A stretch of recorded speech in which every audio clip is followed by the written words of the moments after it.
저는 그런 세력들이 꼭 무슨 악한 마음이 있어가지고 못된 사람들이라고 보지 않아요. 근데 그런 세력들이 나타나는데 뒤에는 배경이 있고 동기부여한 사람들이 있고 이유를 제공한 사람들이 있죠. 그게 누구예요? 대부분이 우리예요. 아세요? 그렇게 메시지를 하나님께서 주신 그 은혜와 사랑의 메시지를 짓밟게 만든 게 누군지 아세요? 메신저들이에요. 교회가 그렇게 만들었어요. 기독교들이 그렇게 원인을 제공했어요. 자기들 볼 때 존경이 안 가거든요. 여러분, 우리가 존경을 받을 수 있는 삶을 살았다면 그렇게까지 짓밟으려고 하지 않죠. 그러니까 듣기 싫은 소리고, 제가 갈라디아서 하면서 자주 여러분들에게 말씀드리는데, 그래서 한국이나 미국에서 우리 기독교인들이 개독교인들이 된 거예요. 개 같은 자식들이라고. 예수님께서 경고하셨어요. 소금이 그 맛을 잃으면 세상 사람들한테 그렇게 무시당하고 짓밟히게 될 것이라고. 불행하게도 그런 메시지가 공격을 받을 수 있는, 우리가 그렇게 사모하고 공경하는 하나님께서 그렇게 무시를 당하게 만든 것 중에 큰 원인 중에 하나가, 동기부여 원인 제공이 누구라고요? 바로 우리예요. 전도하는데 가장 큰 부담을 주고 방해를 주고 거침돌이 되는 게 누군지 아시죠? 우리 예수 믿는 사람들이에요. 예수 믿는 것들 꼴 보기 싫어서 교회 안 가겠다는 사람들 천지예요. 마귀가 그렇게 했죠. 그리스도의 은혜의 복음을 전하는데 가장 방해 공작을 하면서 무너뜨린 게 교회예요. 세상 사람들한테 무시당하고 멸시당하게 만들었어요, 우리를. 메시지가 너무 고귀하고 메시지가 너무 아름다우니까 메신저들을 죽여버리는 거죠. You and me.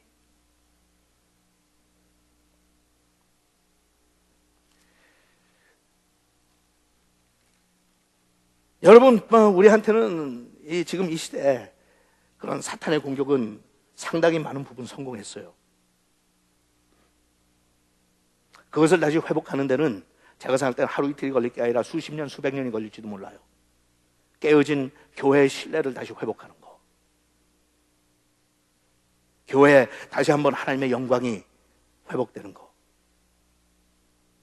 예수 믿는 사람들이 세상 사람들에게 외식하는 바리새인들처럼 보이지 않고 정말 하나님의 긍휼과 은혜를 누리고 나누는 삶의 모습으로 다시 탄생하는 거예요. It's going to take a long time.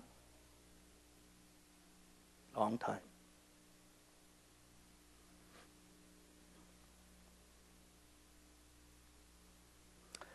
그런데 그 공격이 사도 바울을 향했을 때는 실패했어요. Try to kill the messenger. 근데 메신저가 너무 강해.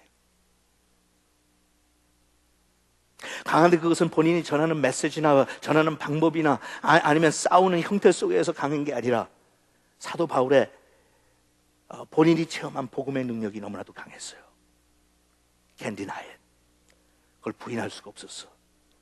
그래서 지난주에도 말씀드렸지만 사도 바울은 본인이 하나님께로부터 받은 그 계시가 확실하다고 하는 것을 증거하는데 가장 강력한 증거 중에 하나는 뭘 내세워요?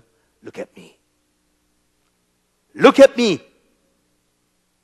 내가 얼마나 교회를 박해하고 율법주의적인 삶을 살았던, 얼마나 내가 못된 사람이었는데, 나의 의에 가득 찼던 사람이었는데, Look at me. 하나님의 은혜 앞에 거꾸러진 나를 보라. 그리고 나서 하나님의 능력을 부인하라. 그랬어요. 그렇게 강력한 메신저가 자기의 삶을 통해서 증거했기 때문에 감히 그 당시에 공작을 하고 사도 바울을 대적했던 세력들이 성공하지 못한 거예요. 사도 바울은 너무 큰 인물이었어요. 너무나도 복음의 강력한 증거였어요. Look at me. 그래서 오늘 같이 읽은 본문 말씀에도 그걸 강조하죠. 너희들이 다 들어서 알겠거니와. 들었다 너희들이. 그 다음에 나의 삶을 통해서 증거했으니까 너희들이 보았잖아 지금까지. 수십 년의 세월 동안. Look at me. 하면서 거기 얘기해요. 내가 어렸을 때, 젊었을 때 얼마나 유대교를 열심히 믿었든지, 교회를 핍박하고 스데반을 죽였을 때 그 현장이랑 같이 있었고, 정말 그게 당연하다고 생각해요. 그것만 가지고도 모자라서 내 동족들을 죽이기 위해서 허락을 받아가지고 다메섹 도상으로 가든, 어? 살기를 가지고 죽이기 위해서, 핍박하기 위해서 갔던 그런 내가 어떻게 거꾸로 졌는지 들었지. 그 사실 때문에 지금까지 얼마나 많은 박해를 받으면서 살아왔는지 알지. 이 수많은 오해를 받으면서. 그럴 필요가 없는데도 너희들까지도 날 오해하고 나의 진실성을 의심하는 그런 환경 속에서도 내가 견디고 싸우고 버틸 수 있는 것은 하나님의 은혜인데, 그 은혜가 가장 강력하게 나타나는 것은 나의 삶의 현장이다. Look at me.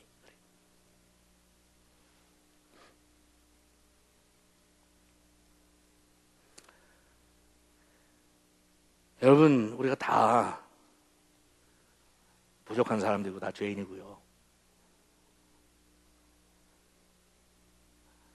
하나님 앞에 의롭다 할 자가 누가 있어요? 그러니까 누워서 침 뱉기고, 겨 묻은 개가 똥 묻은 개, 아니면 똥 묻은 개가 겨 묻은 개 흉보는 것밖에 되지 않아서 차마 같이 나누는 것마저도 창피하지만요.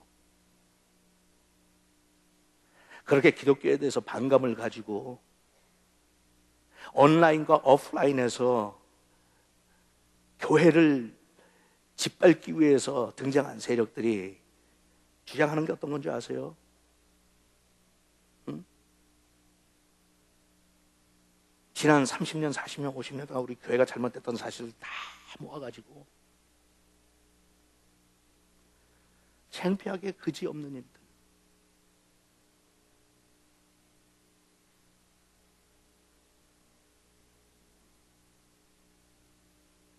심는 대로 거두는 거예요, 여러분.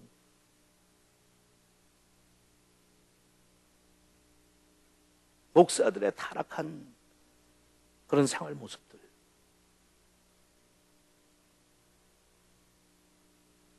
타락한 교인들의 모습들 부인할 수 없어요.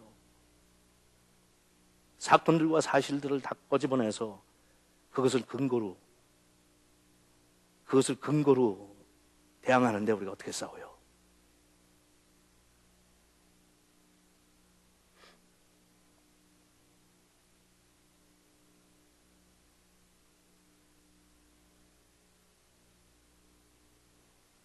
말도 못하죠. What do we do? 어떻게 해결해요, 이걸?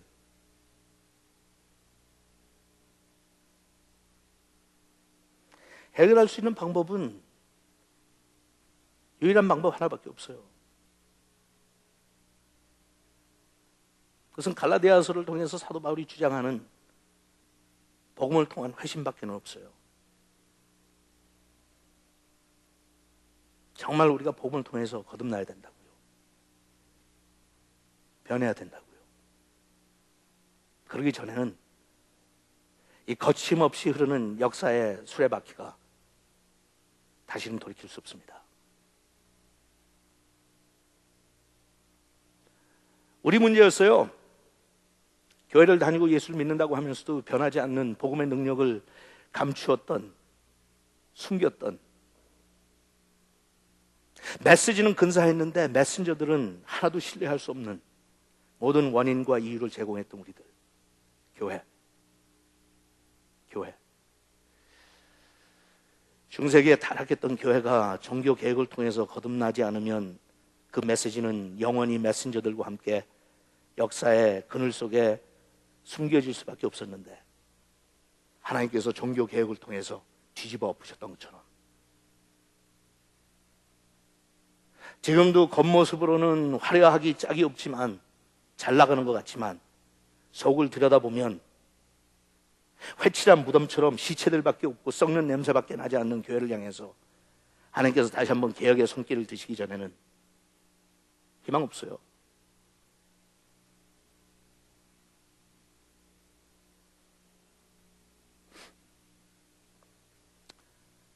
제가 생각할 땐 근래 와서 많은 사람들이 부흥을 사모하고 부흥을 외쳐요. 우리한테 필요한 건 부흥이 아니에요. 우리한테 필요한 건 개혁이에요.